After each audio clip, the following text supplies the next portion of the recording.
Buenas tardes, queridos amigos y compañeros. El día de hoy estaremos hablando de una lamentable resolución por parte de la Suprema Corte de Justicia de la Nación de fecha 14 de abril, donde resuelve que la cuantificación por muerte en tratándose de reparación debe de ser calculada a través de las sumas y no así de salarios mínimos.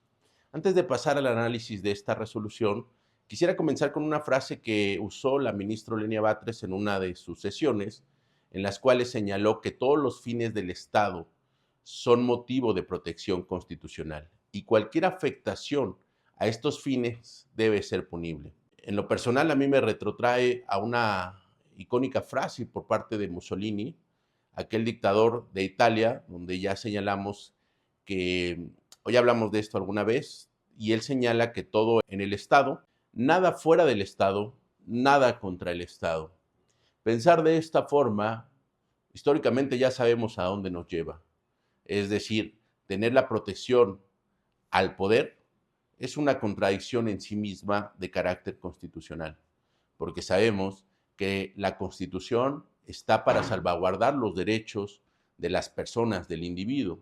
Sin embargo, cuando pensamos que el fin último son estos elementos del Estado en los cuales se concentra y se administra el poder, a cargo de titulares, porque sabemos que ustedes o como yo no somos el Estado, aunque lo queramos decir, son los que detentan el poder, son los que están a cargo de esa administración del poder. Si nosotros creemos que tenemos que salvaguardar todos los fines de estas instituciones, de sus directrices y demás, pues estaríamos dando un contrasentido, porque sabemos que todos estos fines del Estado tienen como objetivo último, como camino, todos esos caminos nos llevan al ciudadano como objetivo. Es decir, la Constitución protege al ciudadano en contra de ese poder estatal. Pensar lo contrario nos llevaría a una óptica parecida a la de Mussolini, como es la que ahora emplea la ministra Olenia Batres. ¿Y por qué saco a colación esta frase? Porque ahora entendemos la característica, la óptica o la métrica con la que quieren resolver todo tipo de asuntos en beneficio y protección de los que administran ese poder, del Estado mismo. Y esto nos va a llevar a consecuencias trágicas, como es la de la resolución que ya les comenté. ¿Qué implica esta resolución? Sabemos, o por lo menos los que nos dedicamos a los derechos de daños, que anteriormente la Corte ya se había pronunciado en estos tópicos, como sería la reparación integral del daño, y que sabemos que si bien es cierto, no hay legislación que nos diga cuánto vale la vida, sabemos que hay parámetros para cuantificar esta misma. Uno de los núcleos duros de este mismo derecho humano es el valor de la vida, y lo cuantificamos a través de diversos elementos legales que nos permiten llevar a una cuantía elevada.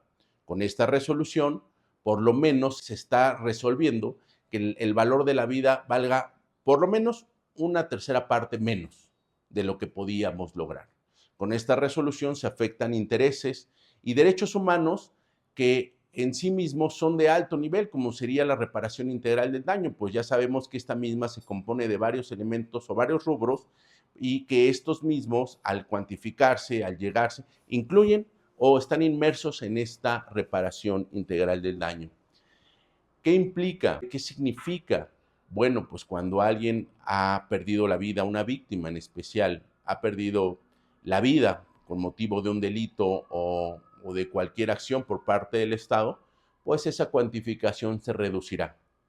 Los que se ven más afectados a través de esta resolución son las víctimas del delito de alto impacto, como serían las que han sido víctimas o del fallecimiento de una persona, de un ser querido, como sería en el Tren Maya después del descarrilamiento, las víctimas de Dos Bocas, las víctimas de la línea del metro. Todas estas personas que son víctimas del delito ahora se ven verdaderamente revictimizadas a través de esta resolución, donde el Estado, protegiendo a su poder, protegiendo esos aparentemente fines, que ya sabemos que no lo son verdaderamente intereses de los que detentan y administran ese poder, pues se ve reducida en perjuicio de las víctimas del delito de alto impacto. Ahora, las víctimas de desaparición forzada también, todo esto conlleva a una tropelía, a una verdadera aberración en perjuicio y de manera sistemática de las víctimas que ya dijimos del delito, que para mí son las personas más vulnerables de nuestro sistema, porque ellas se les incluye en un proceso jurisdiccional, ya sea de índole penal o civil, sin tener las herramientas o sin tener el poder económico, psicológico y todo lo que conlleva cuando se pierde una persona. Sabemos que todos conocemos por lo menos a una persona o a un familiar que ha sido víctima de un delito y pues es verdaderamente terrible. Una persona a la cual falleció el principal soporte de la familia, hablando económicamente, como podría ser el padre, bueno, pues ahora a la madre que se queda con hijos se le reducirá considerablemente esta reparación integral del daño. Y esto hace merma en ese derecho humano que es la reparación integral. ¿Por qué? Porque al cuantificar de esta manera no solamente estamos privilegiando ese poder y esa administración del poder por parte del Estado, sino también estamos privilegiando a financieras, estamos privilegiando a aseguradoras, porque lo sabemos, fuera incluso del Estado, sabemos que, por ejemplo, hay víctimas del delito. Pensemos en una privación de la vida con motivo del tránsito de vehículos de una persona que venía ebria. Y bueno, pues ahora, gracias a esto, las aseguradoras que ya sabemos que difícilmente se hacen cargo y que las tenemos que meter en procedimientos y que son verdaderamente largos y desgastantes para las víctimas, pues ahora tendrán el beneficio de reducir lo que podían pagar, por lo menos ahora, hasta este punto, una tercera parte, como ya lo dijimos. Y esto incide otra vez en la falta de protección de los más vulnerables, en la falta de protección y en la violación de sus derechos de las personas más vulnerables en nuestro sistema, como ya lo dijimos, son las víctimas. Y las condiciones de la víctima también es otro tema, por eso es que desde mi parecer son las personas que necesitaban mayor protección. La Corte necesitaba pronunciarse de fondo en privilegiando esos derechos y esa máxima protección.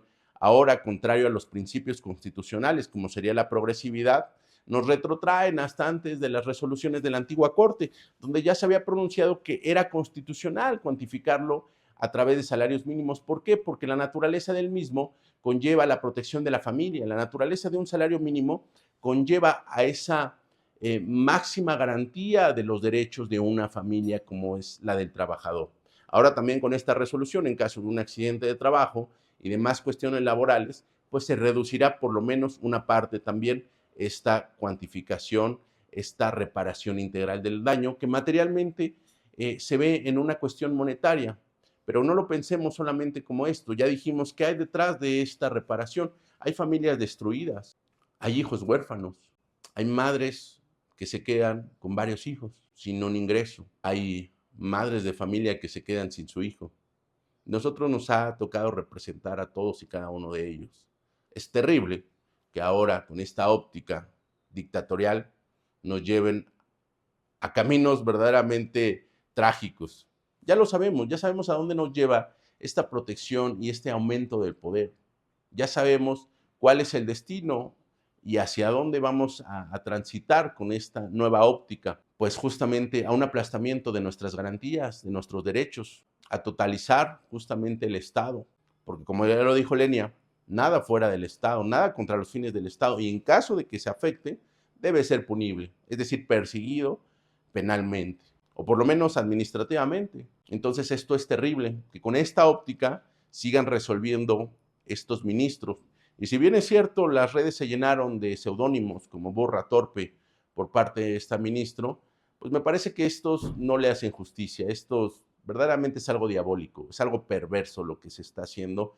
Primeramente por parte de esta ministro, Lenia Batres, y segundo por parte de la Corte, que ha convalidado su proyecto.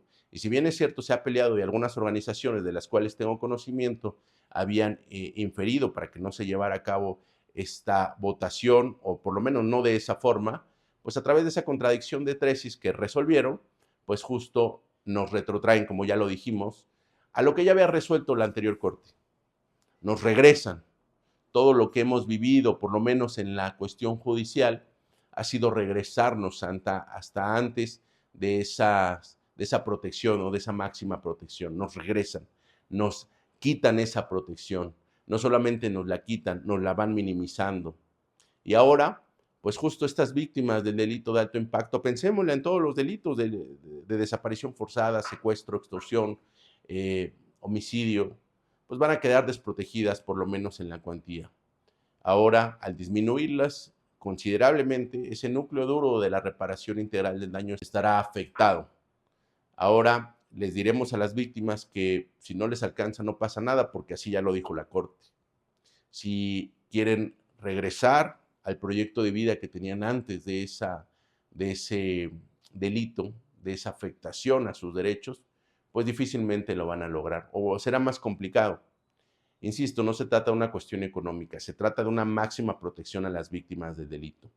Y bueno, hago un llamado a los que se dedican, a los juristas y a los que se dedican al derecho de daños, que sigamos apuntalando en beneficio de este sistema nacional de víctimas, este sistema nacional que favorece los derechos de las mismas y que hagamos valerlos y que insistamos no solamente ante la Corte, sino ante las comisiones, ante los juicios civiles y penales, porque podemos llevar a cabo una máxima protección de las víctimas si seguimos peleando. Creo que esto no se ha acabado.